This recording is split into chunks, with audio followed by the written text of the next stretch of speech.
Hey, welcome to Rivalry Week presented by Verbo, and joining us right now is a special guest, Christian Kirk, one of the all-time greats at Texas A&M. Christian, it's a big game, big rivalry week with LSU, but I first wanted to get into how does a kid from Scottsdale, from Saguaro High, get to the SEC in Texas A&M?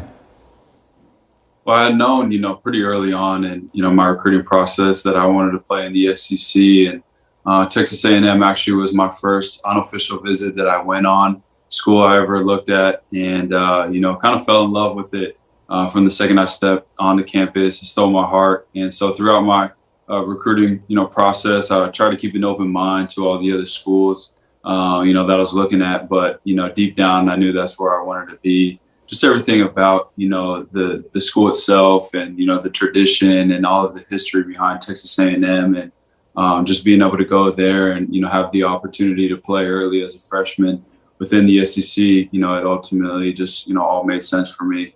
And, had a lot of family and friends, tied to the university as well. So definitely the best decision I ever made. You mentioned stole your heart. A&M's a different place in a very positive way. Give me some examples of that, how they stole your heart when you made that first visit.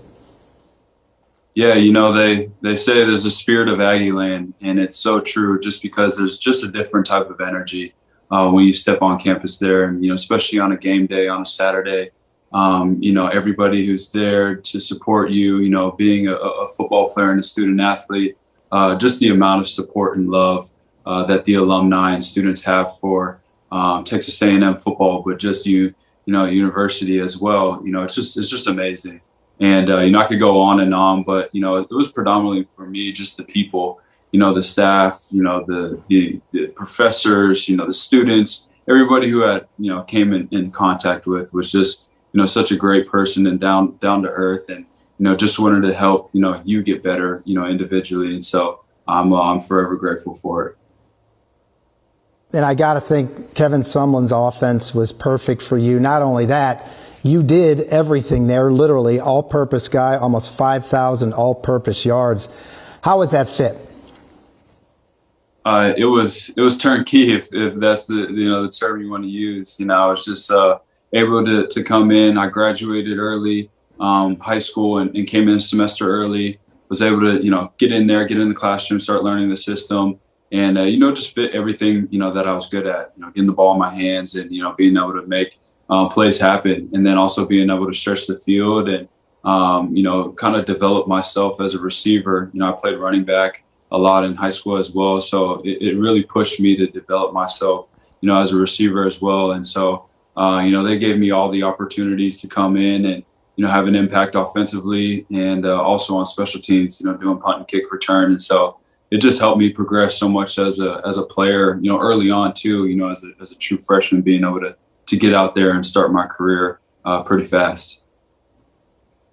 You were there at the time when I think they expanded Kyle Field. It was big enough, and then it went to 102,000 people. Was there a point during your career where you looked up there and said, this is a Coliseum, this is more than a stadium? Yeah, I think, first off, when I first came to Texas A&M, it was before the expansion, and I was still blown away with how high up it went. And then obviously after the renovations and being able to take a tour and everything that they had done, you're just kind of blown away. And then I would say my freshman year, we were playing Alabama, 2:30 CBS game. And, those are the games that you love. And, I just remember kind of taking it all in and looking up and just kind of being blown away by just the atmosphere. And, Kyle Field is definitely one of a kind. Now, you played LSU 3 times. Unfortunately, you guys weren't able to beat them while you were there. But it is a rivalry. How is that portrayed within the program? It's, usually for us, and, it is now and was when I was there, last game of the season. And, especially when you're playing for something, playing for bowl position and whatnot. And, LSU has, historically always been good as well. And so, and it goes deeper than that. And I think it's just, the competitiveness and obviously two universities that have a lot of pride, in their football. And so, for us, it was just going in there and, and competing. And we knew we were going to get their best, and they knew they were going to get our best. And so it's a really fun game to play in. Had a couple games at Kyle Field at night playing against them, and then being able to go down to Death Valley. And so two really, electric atmospheres, and, definitely some games that I always remember. Okay, I'm not going to put you on the spot, but I guess I am. You were a player here, and you guys are usually in bed at midnight yell. Were you ever able to witness it, maybe on a recruiting trip or anything like that? Yeah, I definitely was able to witness it on my official visit when I came down. I was able to witness a midnight yell, and one of a kind, second to none. Nobody else does it, and it just goes back to the traditions and just how much everyone at this university loves Texas A&M football, but all the traditions and everything that comes along with it. And so seeing 60 to 80,000 fans pack in the night before the game, and go to yell practice and get ready for the following day is just amazing, and it's such a cool experience. And for those who haven't been able to experience it or go do it, you got to do it. It's definitely a bucket list experience. And finally, not the best of seasons right now. What's your take on the state of the program right now?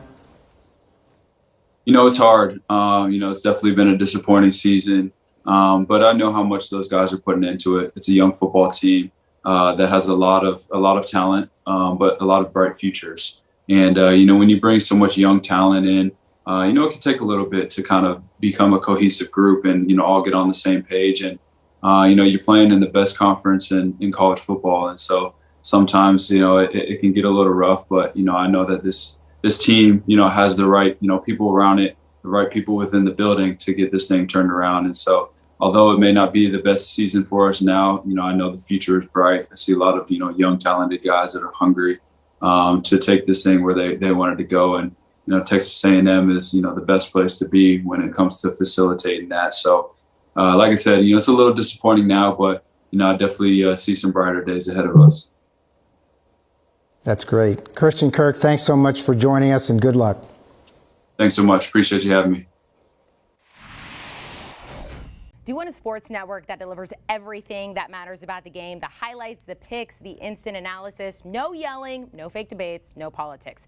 Hit the subscribe button and never miss a moment.